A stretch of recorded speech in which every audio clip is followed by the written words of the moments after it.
you, Sarah, to people on the call that are not familiar with you already. And firstly, welcome everybody. Thank you for being curious to join this conversation today with Sarah McCrum and myself around the vitality of money. Most people experience fear and stress around money, and they are not aware how much it is influencing their business, financial, and family life and their impact in the world. Sarah is a teacher. Sarah McCrum is a teacher and author who helps people to transform their relationship with money. Sarah helps people to grow the inner skills that they need to handle the challenges of money and business and family life so that they can live more generously towards themselves and others. So, to live more generously in life. Sarah offers a practical, relaxed approach through her courses based on the principles of her book, Love Money, Money Loves You. Sarah's work is founded on 30 years of personal practice, 25 years thereabouts of training with Chinese masters, and 2 decades of coaching business owners and leaders all over the world. And so it's really wonderful opportunity today to be in conversation around the vitality of money, because money is not always thought of as something that has a vitality, a living, pulsating vitality to it. And yet it does. Yes, exactly. It does. Actually, I'm really curious because we met less than a year ago, I would imagine, when you first invited me to one of your summits. I think it would be less than a year ago, Mm-hmm. and I'm really curious to. Before I speak, I'll speak obviously more about this, Yeah, but what's been your experience in shifting your relationship with money? Do you have a different sense of it now from what you had before? I do. I do. Sure. I really do, Sarah. And it's my relationship with money since meeting you. And I first, for people, just to give you a broader picture, I was participating in a women's circle that I was part of, retreat in California, and Sarah came in and spoke to the group. And I had an experience of, I call them experiences of being in the company of truth, which is, oh, I sit up and I'm fully present and I'm really listening. It's like, this is truth. I'm lighting up, and it resonates with me, and I'm hungry for more. And so then had the great opportunity of interviewing Sarah for the Wisdom Circle conversations and in Conscious Voices Rising. And my relationship with money,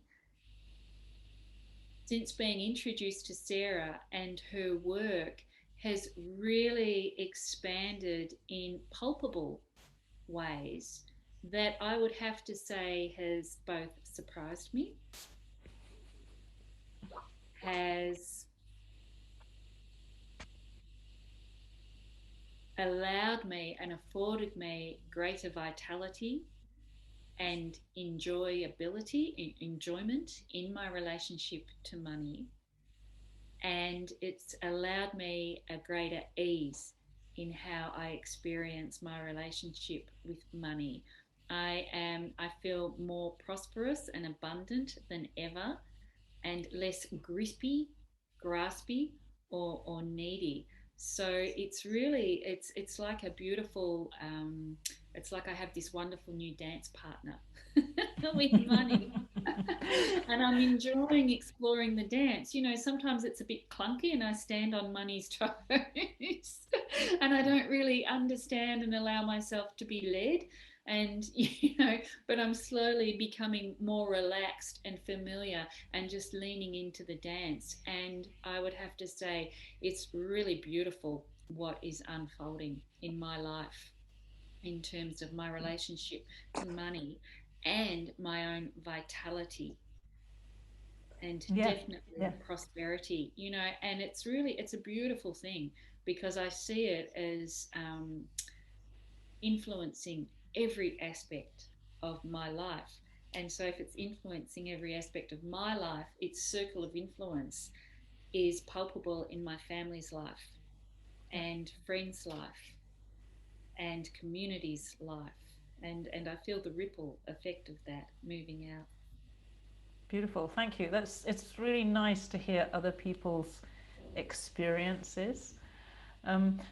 What I think would make sense would be for me to tell you a little bit about why I even talk about money in a way that causes Deepika to talk like she's talking, because it is rather different from how most people relate to money. And I'll just tell you the story. Some of you may have heard it before if you've heard me speak at another of Deepika's events, but it's probably worth reminding you anyway. So back in 2010, I had a business failure after the recession that hit in 2008. And it was a very, very uncomfortable time. And I didn't have any money at all, like literally not enough to pay the rent. So it was extremely difficult as well. And I was given a book called How to Become a Money Magnet, and it had exercises at the end of the chapters. And one of the exercises just simply said, what would money like to say to you? And so when I started to write in my notebook, my pen actually started writing for me. And the first words that came out were, I would like to tell you to love me.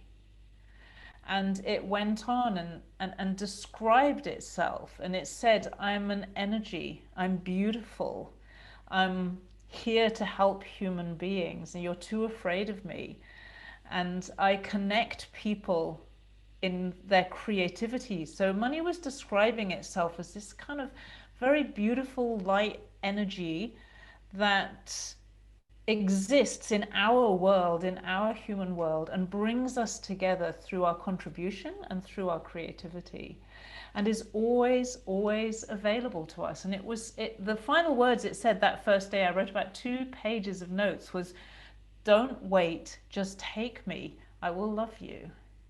And what happened after that, because it was so surprising and touching, it really touched my heart. I'd never heard anything like that in relation to money. I'd never connected money with love. Love would have seemed like greed to me at that point. So I decided to try again and see if money would like to say something to me the next day. And it did feel like saying something to me. So I wrote another message and then another one and another one. And I did that every day for a few months and came up with over 60 of these pure messages from money, every single one of them written in the same way without any thought on my part. Many of them surprising to me, some of them really quite funny, kind of light-hearted, and really delightful. There's something about the energy that came through that was so different from what we're used to. And fundamentally, what it was saying is that you've all got far too serious and heavy around money, and there is a way of relating to money which is good for you, so good for your health and well-being and vitality, good for your communities and your families and your life, and good for your planet and your environment and the wider system as well. And it's so clearly what we need. And so since then, I've been learning for myself, first of all, and teaching other people how to have this kind of relationship with money. And like Deepika says, she's not the only person that people tell me all the time, it doesn't just change the way I think about money, it changes the way people relate to their family, to their friends, to their business, and of course to themselves, because you sit right at the heart of your own personal ecosystem. So it's been much kind of more deep and influential, I think, than I realized it would be to be doing that kind of work. I'm gonna just yeah. So Sarah, how did you start, and how do you start to listen in to allow money to love you?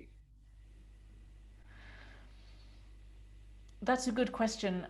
Most people, I think, first of all, really need to relax about money, which actually means relax.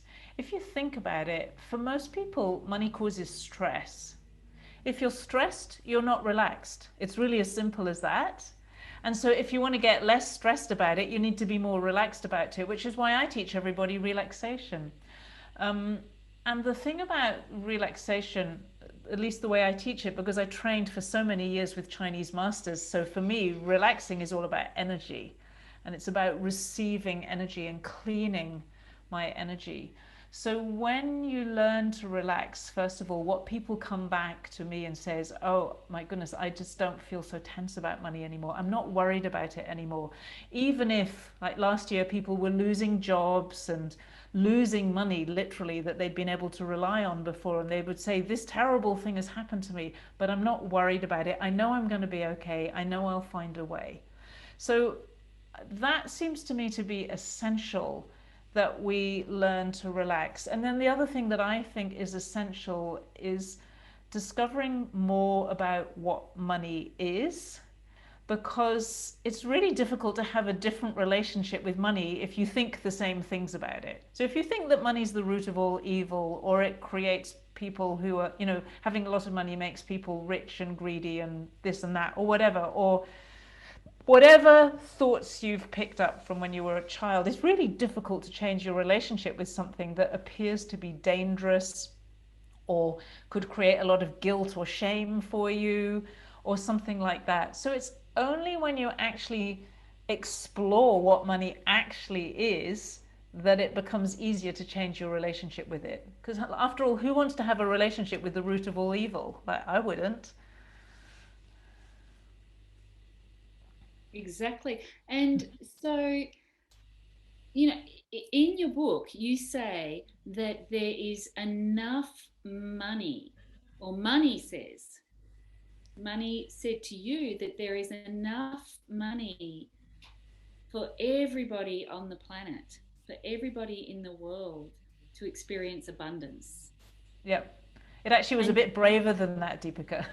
It, it's that everyone on the planet could be a billionaire if you want a to, and more. billionaire, a Yeah. billionaire. Can you imagine that? And yet, so if this is possible, how can it be that there is so much scarcity, Mm-hmm. so much poverty mentality? People experience so much lack. So, is one of the links to that starting with practical ways to really learn to relax? I actually think that the reason there's so much scarcity in the world and all of those other things is because we have fundamentally misunderstood what money was about.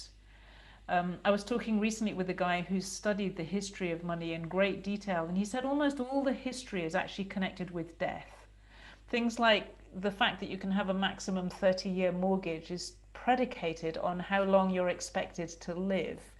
And a lot of the financial system apparently is built on things like our life insurance systems, which are also predicated on how long, actually not how long you're going to live, is when are you going to die.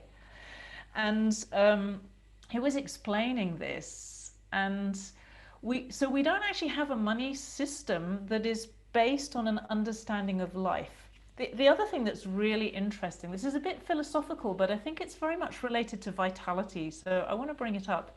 If you think about it, at the moment, usually, let's say there's a tree standing in the ground. That tree doesn't have any financial value until we cut it down, kill it, turn it into planks or pulp, which can then be turned into buildings or paper or whatever we do with wood. The same for animals a lot of the time. It's not 100% true, but it's largely true that if you think of a wild animal, unless you turn it into a kind of safari entertainment. But even then, it's not the animal that is seen to have value, it's just an attractor, really. The value is all added to the safari hotel. So that you can go and look at the animals and the people who show you the animals. So we tend to see that nature itself has no value until we destroy it and turn it into something else. And if you think about it, that is a really strange thing, because the things that are most important for us, like health and well-being, like caring for each other, bringing up young children and getting them off to a really good start in life, caring for elderly people and bringing them to a good end in life, and so many other things in between that are all done all the time, but they're not valued, or they're valued very minimally. We pay people who do those things very, very little. And so what it means is, generally speaking, we have to pay for our health and well-being, even though it's probably the biggest contribution we make to society is being healthy and looking after ourselves. We pay for everything at the moment. And so it's all kind of the wrong way around. We pay for things that have been killed. We don't pay for things to keep them alive and thriving and healthy and well, very much. Just enough to keep you productive.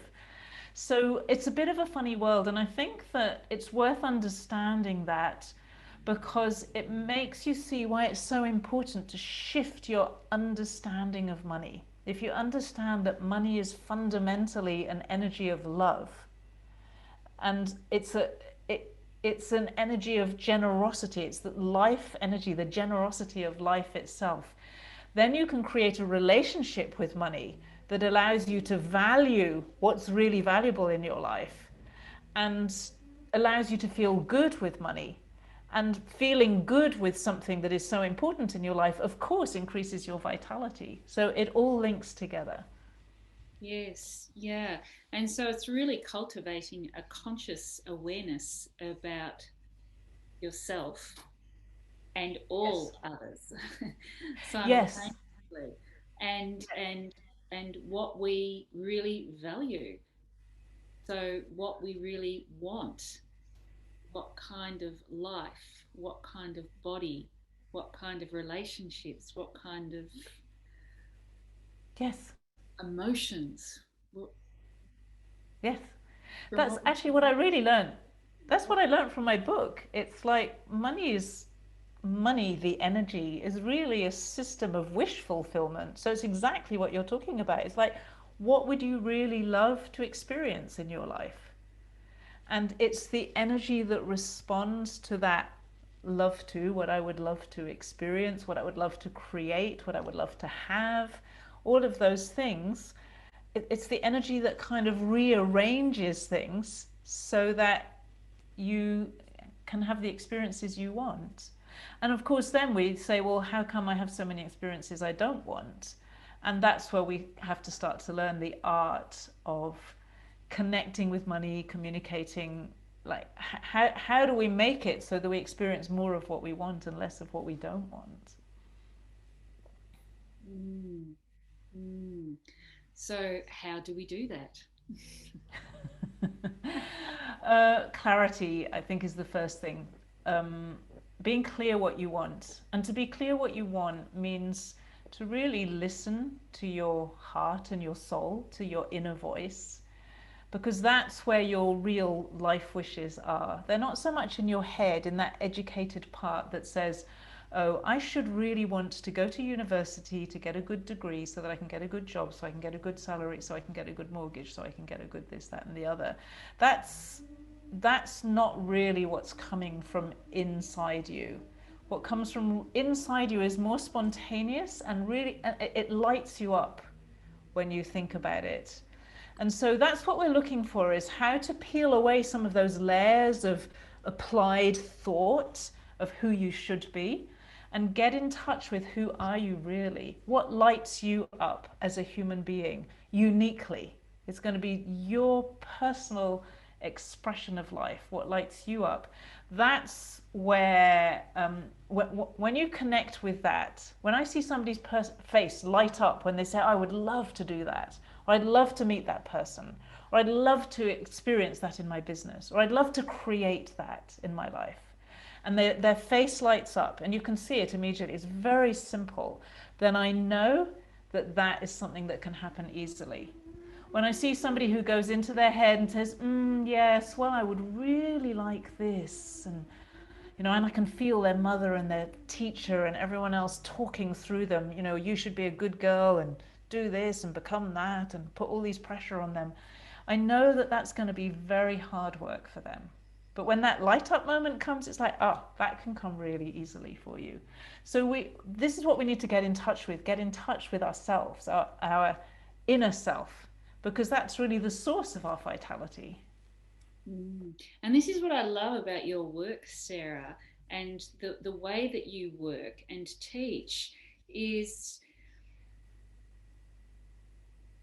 it's really the simplicity of it, the practicality and simplicity of it is in creating ease and Mm-hmm. in the creating of ease in one's own body. Or my experience, like in becoming more easeful, then dropping out of that, well, I think I have to do it this way and I ought to be doing it this way and that way.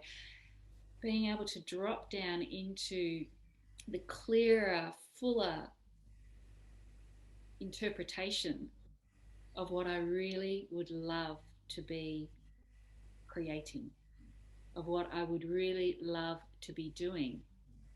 And then the vitality just seems to bubble up from that. But the money seems to also bubble up. Like, I'm here, Yeah. and show ways that it can be, that it can come in, that it can be received to Yeah. support these real visions of the heart. Yeah, it's interesting because people often say that money doesn't have any connection with the soul. Money's just kind of like worldly stuff. Um, it's not my experience. To me, it's like your soul is the bit that produces the wishes. That's how I see it. It's just like this little bundle of desire that's landed in this very clunky human body. And it's a bit of a bruising experience in a way because the soul is so pure and free and the body is really quite restrictive, but it's the beauty is in the melting together of those two. And then the soul says, well, I would love this and I want to have this kind of experience, and life produces all these ways that we get to that experience, some of which are very uncomfortable on the way. If a soul wants to have an experience of joy, sometimes it needs to know what is not joy first in order to experience that joy. It doesn't mean it has to have trauma, but sometimes that's what happens. But the thing is that when we're in touch with that, yeah, the spark, money is a part of that, because let's say you want to help lots of other people experience joy. Now that you've found some joy for yourself, you just want to share it. Well, if you want to share it, you may need to have some kind of platform through which you can share it, or organize your time, or get interviewed, and then you start to need money to come through it. And if you want to reach lots of people, you probably need a lot of money to come through it, because otherwise you're always restricted to what you can do for free, which is very, very little on the whole. Even if you want to wander the world like a traditional guru or something, there's usually a lot of money actually A lot of money. around.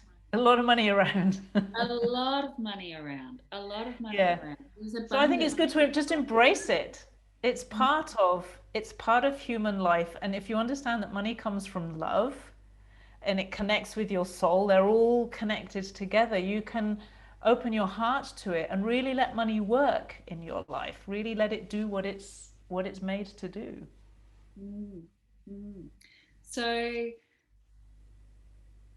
it's just such a beautiful image to think, well, if I really wish to liberate myself from burdens of money, the challenges, the day-to-day grind and challenges of, how to manage money or lack of money, how to create and generate more money, how to be doing what I love doing, then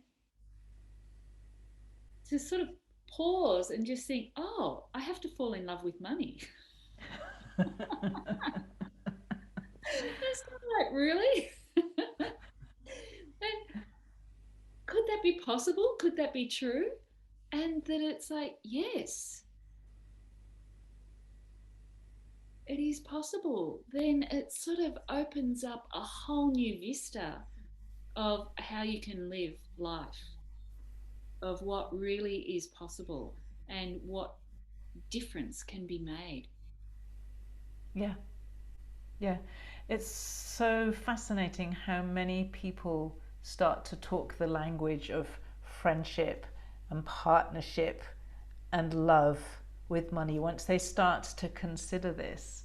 And of course, if you approach something with love, of course that's going to come towards you more generously. But that's just the same as with human beings. If you think about, if you approach your partner or your kids or whatever with kind of contraction and stress, you push them away almost physically. If you approach them with love and an open heart, it's like a great big hug, bringing them into your personal ecosystem. It really works the same with money. It sounds kind of weird, almost fluffy, but it's not. It's just, it really happens like that. It's like actually more money will flow through your system as well as all the other things, simply because you're open. There is something very powerful about being open in relation to this kind of very beautiful energy. It's like money's waiting for us. In fact, it said that many times. It's just waiting. Come on, come on. Just like, let me in, let me in. And I've actually, this is one of the things that I've been experiencing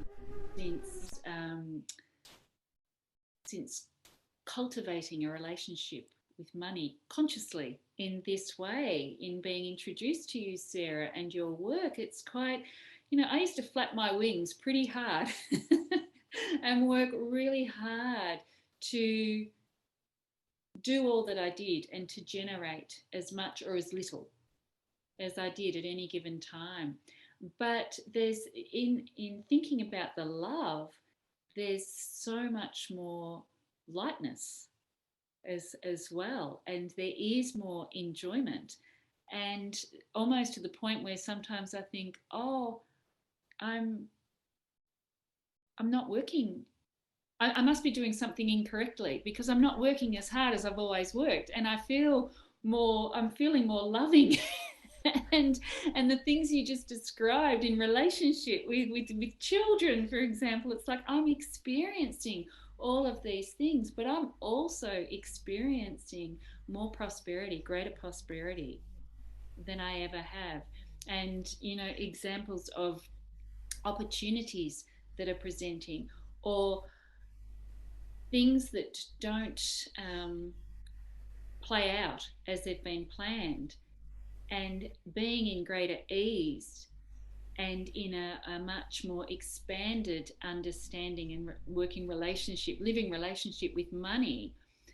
I don't hit the brake and screech and slide out and scream and splat and go, oh no, what am I going to do now? It's all going pear shaped. It's just like, oh, this is interesting. Okay, what's really happening? And the next thing, the phone rings.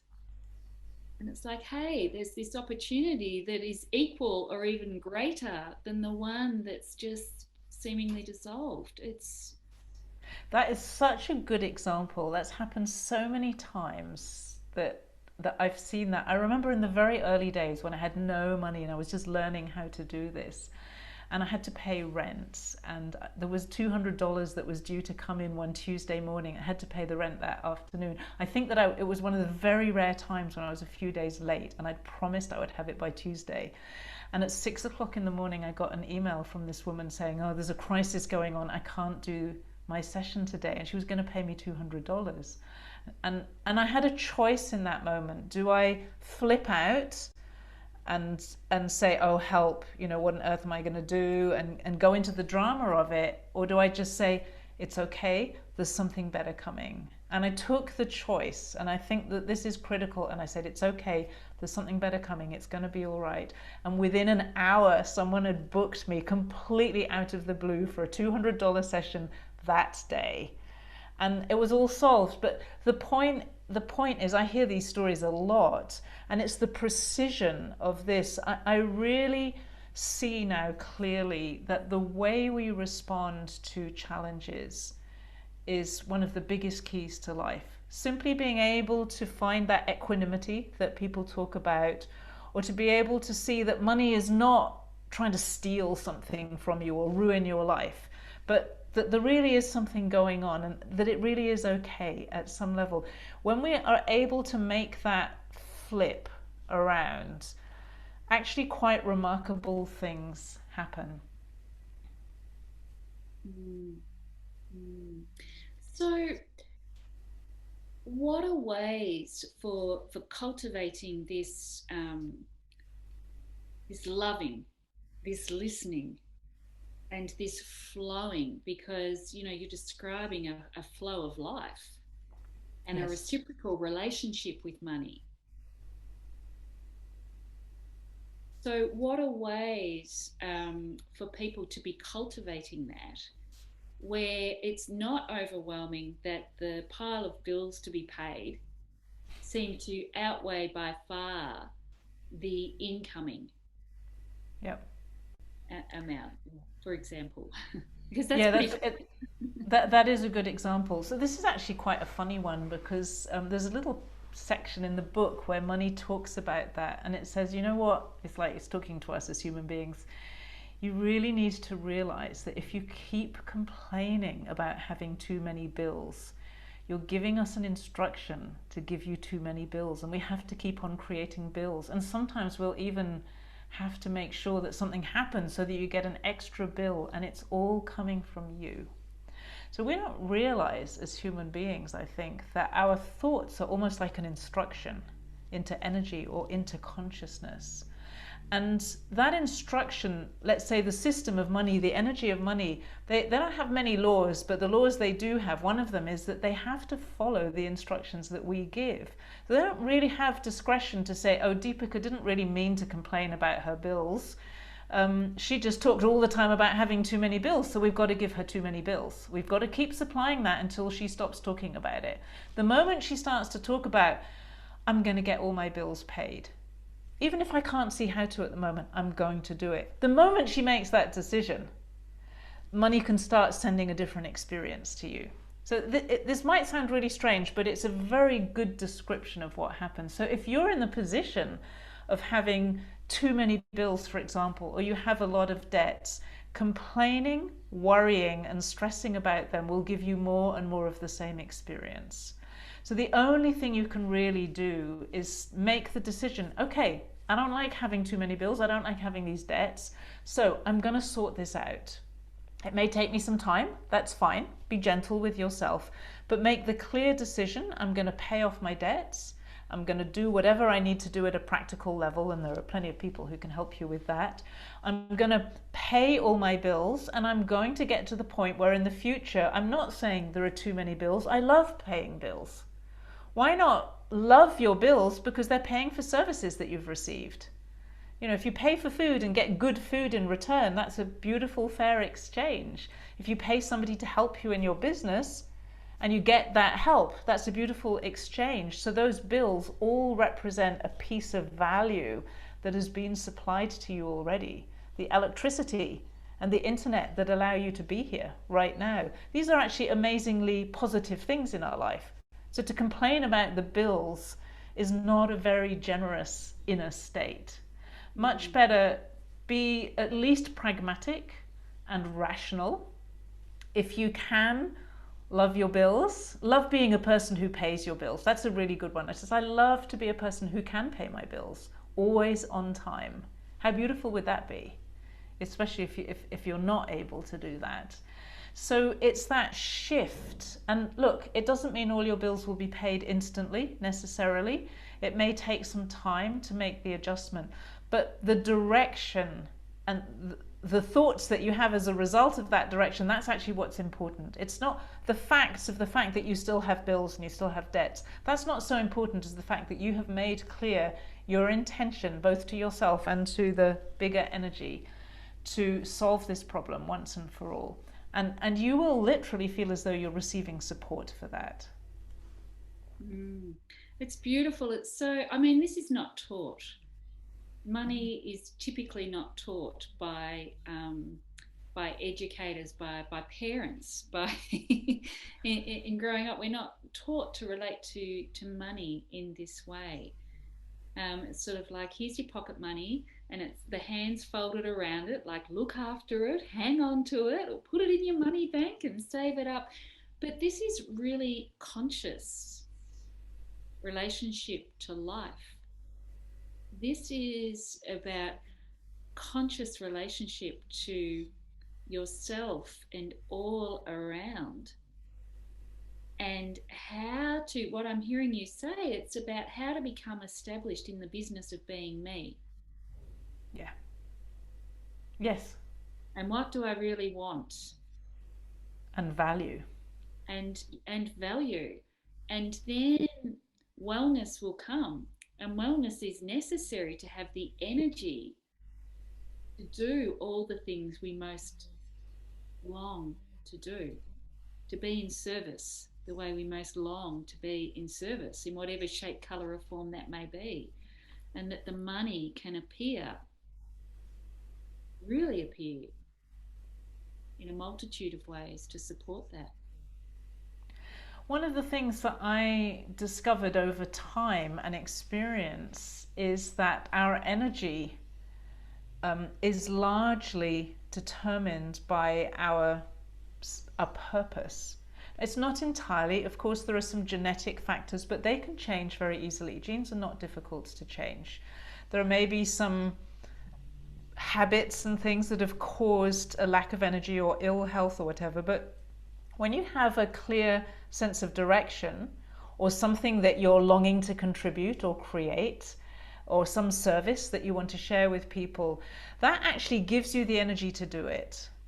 It's very interesting. I remember once I was made managing director of a company, whereas previously I hadn't been in that role. And the moment I had that role, I saw everything in a completely different way. It was like I had different energy. I had the energy of that role rather than the energy of the previous role. So if you put yourself in the position of, I am a person who's doing this thing.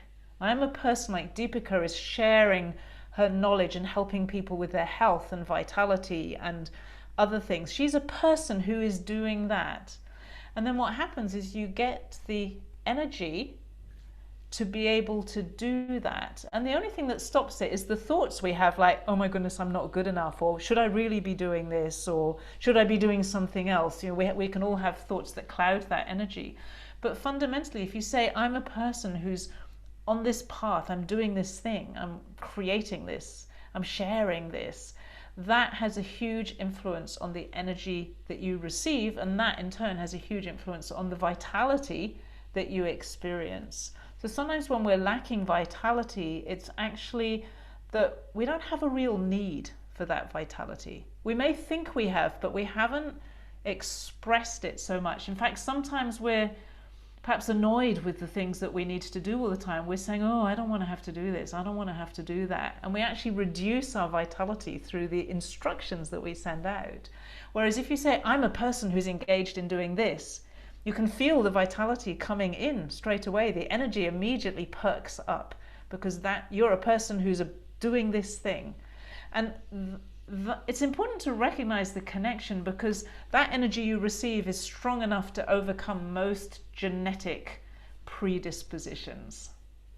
Mm. Yeah, it's interesting, isn't it? One of my great teachers used to say that we ought to have diarrhea of enthusiasm. Why not? Nobody wants constipation of enthusiasm. And if you have diarrhea of enthusiasm, you can run to the bathroom if need be. And he was one of the most vital human beings that just loved what he did. Mm-hmm. It gave so much energy to keep doing more and more and more and being of greater and greater service to really, fulfill those heartfelt desires of purpose. Yeah. And it doesn't need to be something huge or grandiose. That's really important. Everybody has their own place, and you know inside yourself what's right for you. To me, to whether it's bringing up children or in whatever way, from serving your family or your local community to somebody who's doing something that's huge, it doesn't really matter. Like, one person isn't better than the other. You're just a piece in this grand mosaic of life, if you like. We're all pieces. We're all kind of more or less the same size.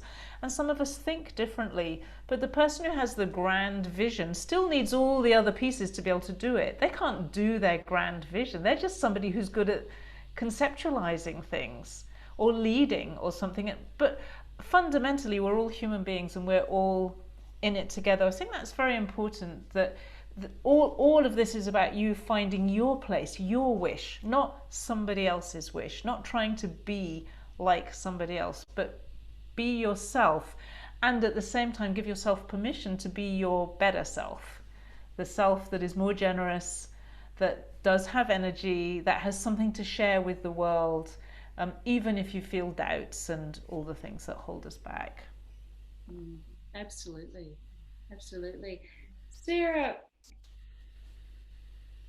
you've created, courses that really support people to come into experiencing the very things that you've just described, while simultaneously, and it may be that they think that they're might think they're going to get rich monetarily because that's the initial impulse or Yeah. attraction.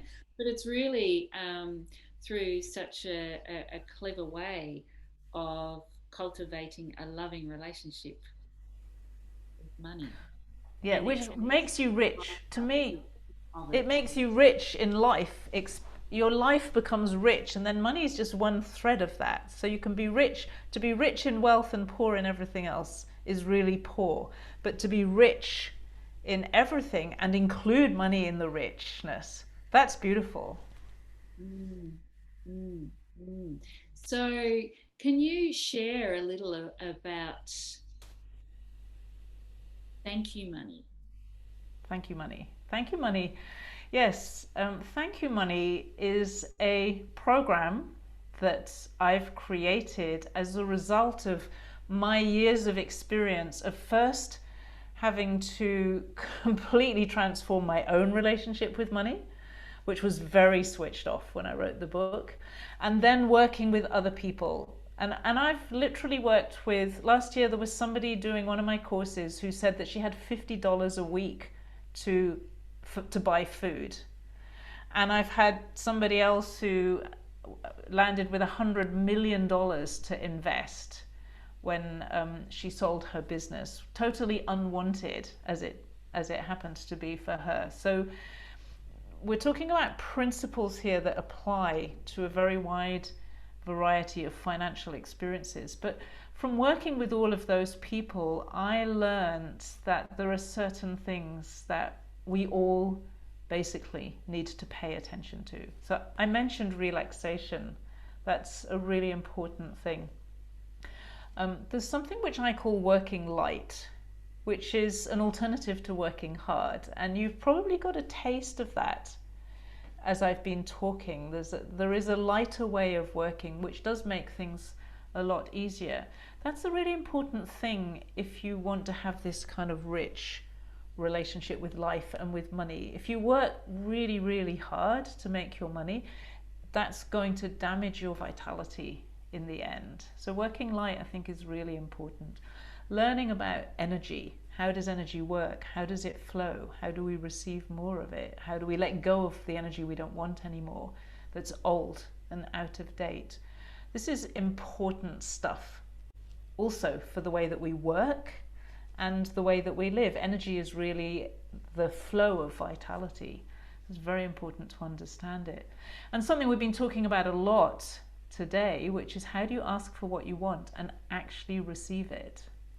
So these are the kinds of topics that we explore in Thank You Money, which is the name of the program that I made that has everything in it that I have just found that you need in order to create a really healthy and beautiful relationship with money. Now, the full Thank You Money program is a 1 year long program. But it divides into 3 parts, so we can split it into 3 parts that are 4 months each. And each part has 4 topics in it, one every month. And you dive into these topics and just literally change your energy and your consciousness around money so that you find yourself having a different experience. It's not a heady learn. It's not a here's a whole lot of stuff for you to study and then go and implement. It's more of an immersive experience where you relax into it. I teach you how to relax into it. And as you relax into it and you get exposed to these different view about money, you find that you change. And the change happens very naturally and very automatically for most people just by being part of the experience. So yes, Thank You Money is a 12-month program divided into 3 4-month parts, which is really for transforming your relationship with money. And Dipika has done some of Thank You Money, so she can probably tell you a bit from the participant experience rather than the creator experience. Yeah, and the first thing that I really experienced that had an almost immediate impact on my own vitality was that I would sit down and listen to Sarah's activations, and and I've been a meditator for decades, but I would sit down and listen to a relaxation, and I would come out and I'd look at my family, I'd look at my husband and say, shocked, I am so relaxed. I thought I was relaxed, but I wasn't relaxed compared to what I feel now at all. And day by day, week by week, it was like I was being sculpted and remolded, and tension was just dissolving and falling away, and vitality was coming up. And it was like, well, my goodness me, this is this in itself is of immense value. You know, this is just extraordinary. And then simultaneously to begin exploring this this living question and dialogue with money was very revealing about what I want in my own life. And I feel more orientated toward what I'm really to become than ever. And so, it's been and still is an incredible exploration of life energy, of consciousness, and of money. Yes, and how And they're not all one wrapped. spreadsheet, not one spreadsheet, not one. That's great. But you can still do your spreadsheets when you have to. I can still do my spreadsheets, and I do them with greater uh, enjoyment, I could say, than ever before. Because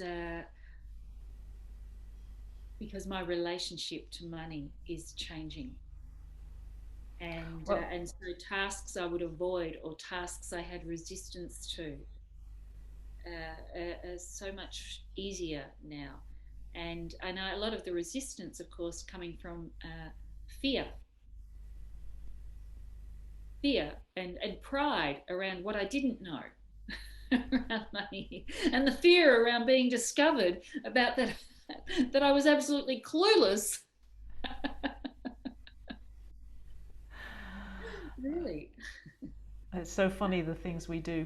Thank you. That's such a beautiful description of um, your experience of Thank You Money. It's very personal and it's unique to each person, but the things that I hear again and again are really the things we've been talking about in this conversation, this opening up of people's relationships, opening up of this deep deeply relaxed experience of life. And then when you're so relaxed, of course, people around you, they feel more relaxed. And so it brings you closer. And then this just gradually increasing abundance, an actual flow of money, of prosperity as well. And willingness to do the things you do need to do to support that. Because of course money doesn't just land in our laps. We need to do whatever it is, work, do our business in order for the money to come in, but we don't have to work at it so hard in the way that we've been used to. And that's, I think, the really significant shift that we are making through this work together. It's really a collaboration with everybody who's involved. Mm. Mm. And Sarah, I really appreciate that with this work and with cultivating this relationship with money is that the contemplation of what is beauty to me and what is beauty to you and to everybody, and what are my needs. Yeah. And so the neediness for, oh, I would like to be a millionaire, or if I had $10,000 I would be okay. But $10,000 to do what with? And why? Where is the real beauty in it? What need does it really meet? And what will you need? When you think you're okay with your 10,000, but you get your 10,000, and it's like, oh, help! Now I need another 10, or maybe I need 15 now to be okay. And then we're always on the search to be okay. So better find that beauty and richness in your life now, and then attract more and more of whatever it is that you want, so that you can have more of it, a richer life, a more beautiful life. It feels really important to me to put these things the right way round. Mm. Mm. Shall we take a couple of minutes, because I'm looking at the time? Yes, yes. Because when Dipika and I started to talk about this, we decided to put together a group of people who are actually interested in this topic of money and vitality, that this coming together of Dipika's work and my work. And so what we want to do is offer you the part 1 of Thank You Money, which is the 4-month program, the first 4 months of it, which is where you're really working on your relationship with money and work. But do that with a special monthly Q&A session that both Dipika and I will be there for, so that you can come and ask questions specifically in the context of this particular community, Dipika's community, because she's been probably educating and sharing stuff with you in some cases for many years, and that's a little bit different from the ecosystem that I have. So that first part of Thank You Money, which is about transforming your relationship with money, we're going to start the first group in 2 weeks. It'll actually be at the same time as this session, but in 2 weeks' time. And if you would like to join that, then we'll put in the chat, and we'll also send you by email a link for you to actually join that program. So there'll be information and details for you available with the link that you get. I'm not going to explain all the details now. I'll just tell you the basic things you need to know. So I've already said it's 4 months long. The topics are, 1 is money, 1 is working light, 1 is energy, and 1 is asking for and receiving what you want. There's a wealth of material in there, which is the stuff that Dipika has also been learning. The cost of that 4-month program is $750 US, and included with that, there's a little program called Reset Your Relationship with Money, which is a great place to start. It's like a pre-program. So we normally sell that for $97, and we're actually going to include that with it. We're going to include these Q&A sessions that we're going to run. There's also going to be a little book called The Game Changer's Journey. It's a little tiny book. It's if you look at the size of it, it's hardly worth anything. But it's very simple, and it actually contains the essence of what this whole journey about money is about, which is really about connecting with our purpose and sharing our gifts. And that is, to me, being a game changer on this planet. And it's certainly something that we need more of. So we will send you that as well. It's a good little touchstone to come back to every now and then, to remember what's money really all about, what's life really all about, and what are some of the challenges that come up along the way. So if you have really been touched by what we're talking about, and if you recognize that your relationship with money perhaps needs some more of this love and generosity and relaxation, and just the kind of, it's just so much beauty in it, if that's something that you feel would enrich your life, then I invite you to join this program. If you can join it now, you can then join in the group that Dipika and I will run together for 4 months. So it will be a monthly Q&A, which will be a special extra. I think some people might end up watching this interview a month or two down the track or later, and you can still join Thank You Money even if you're not able to join that Q&A. So I just want to mention that if you find this interview sometime and you've missed the the March 2021 date, or actually it'll still be February when we start, everything else still stands. So you're welcome to come and join Thank You Money and join in with everybody else in the sessions that we have. So yes, I would love to see you as part of this very beautiful community of people who are exploring and expanding their relationship with money. And I think it will be really fun, because Deepika is doing my Leading Edge program, which is the advanced program. And so I think it will be really cool for you and I to host these Q&A sessions together, because you have such a beautiful way of describing your own experience. Thank you, Sarah. And it really is an exciting program. And it's just,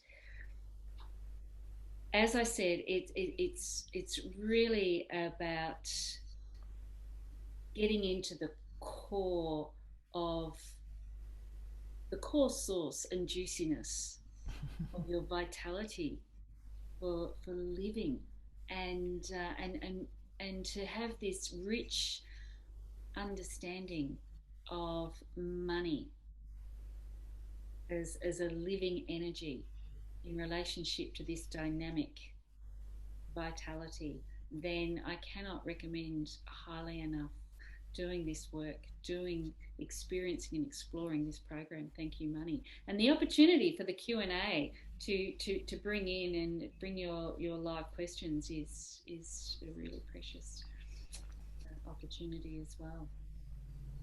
Wonderful. Well, I think it's time to say thank you. Yes, thank you. And I just hope, I just want to say that I really hope that, and I expect that something will have shifted inside each person here, and you will never ever really look at money the same way again. I don't think that you can come across this and it doesn't change anything. So watch out for how you look at money in the future, and take note of those little shifts, because it's so valuable. And thank you very much for coming to listen to us. Yes, yeah. Thank you, everybody. And remember that money loves you. I love it. Love money. Thank you, Sarah. Thanks, Thank you, everyone. Dipika. Bye-bye. Goodbye.